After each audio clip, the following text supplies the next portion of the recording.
how sexual exploitation affects northern Uganda music industry. Rata in Mereni. Ruare ken la choge dago. Ayo. Tika increasing the wo kidi chain. Tika metema dan mer dong tika term is a breakfast lunch shapa. Kichamu diku di chain utienu. Diku di chain utienu.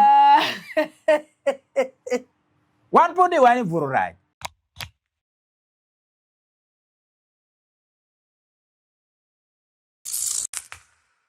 Give us a little petrol dago. Any dong Slip package on it. Dan winner. Endo No mention loss. Of course, you know the piggy chuana gere. Don't igama gama pin way mon me will away no chuana. You know igama gama kachawa no rama. But is that one a real life? Anymore? What is making the music in northern Uganda petiga down? Anything in Jim where music in the industry make Uganda. Pobi down when we are circulating within ourselves, the one we are celeb. And celeb when they don't want to look another thing. We don't concentrate on looking for things that can make us become good in life. Bella. Agam no. Look at Look at breakfast lunch. Ngaro che cover ka yo mi bet sa pegan. Breakfast betiero. Near breakfast betier. So I mean a check the phone. For one jomote nanwa. Television meta maybe one joma beno nanwa TikTok platform mo kana part. This is a very big topic. Yeah. Ma beno lock mo abi lock ni po bitiero wen. Ci donc tammi perte. Cho e comment section kenyo en tammi enoni. Bay tamani itamani boro ma donc to twal ma diga temeni tiga affecting northern Uganda music and industry in any way. Okay? Right. Ene wa miron yang. You get. So ma chago ne ko manne. We better lock. Okay? Yeah. And actually yang gi gwa lock gi mung nyo kube kiwe. Kage miron chalo lock money ka money. Mugo dongi wera. To chuan. The nan we. Mugo kage miron gwa history money. Ko dongi wera. Gimir gwa nying jo money yang kono ma digi wera gimir poyo widani. Gina go yang kuman time. To weren wera ko be non we te kwar ma yang e giti roja ne dugo wer ulto po wil ter ma ter ne gina yang man ber katime. Gina kuman ber katime e kara mane kuman. Nen we. Ma no football nyema ni wa. Ene mo foot ma dare yang. Right. Nen we. No dago ti rego ngora ko wera ko. Ti porga do wera mon no mar we le wacho. In the history you get. So we ma yang no we ma miet fol. Ma kere ka get duwa ko be di chani won we on filo miet ma da you get. So amira waj ni don lobo bino. And don lobo ka bino ge jema pol. Don lobo ka tiga bino ge jema duwen ye. Pian we ti ka man kan we ti wa kanija kiliji ya ge kwen wen. We be no way gang boot. Anyway.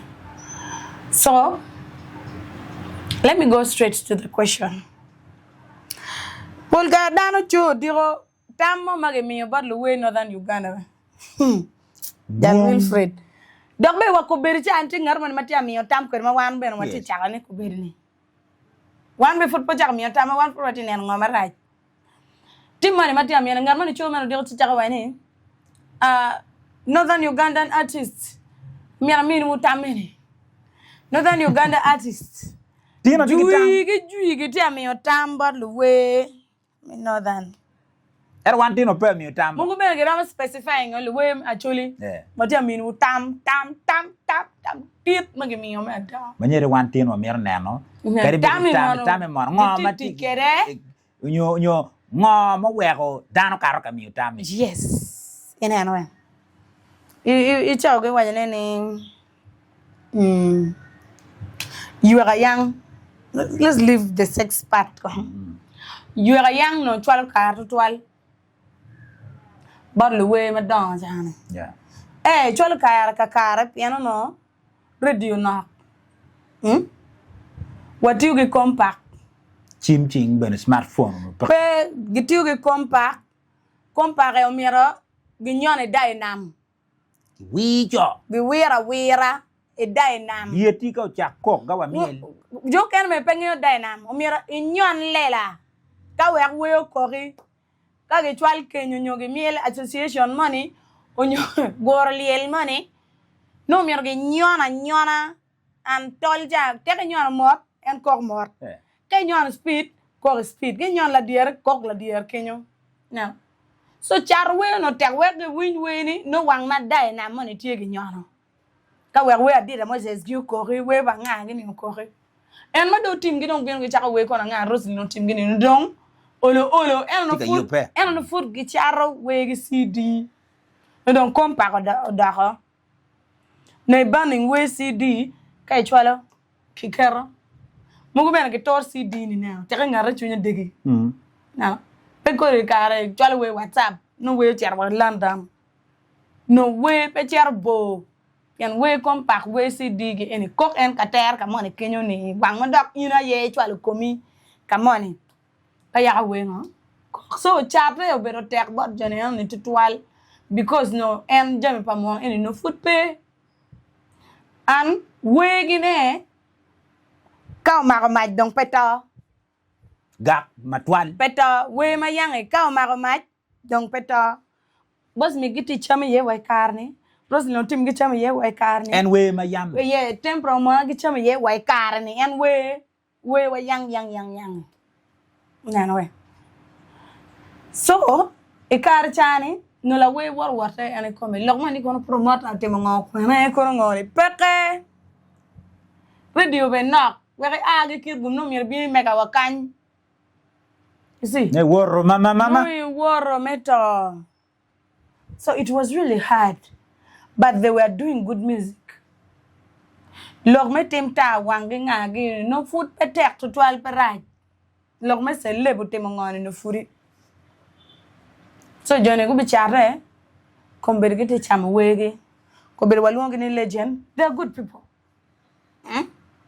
they've made it in the music industry and we young carchano yin pe chore we ata ko ma yin na ni don ko be don ni don ando ni ala we ma de ko doctor Kawunda geno jalo lel roegi producers muguma producer beno na beno producers beno no tie ki na no tie ki yam chana no tie en Kawunda labat gi eno ki rest in peace the late Muse B2 star we lera kacha yes kapene nyoke kan kidong chera Kampala bot the late Lomix gi kuja cha yes mer jo mono will gi na but no you good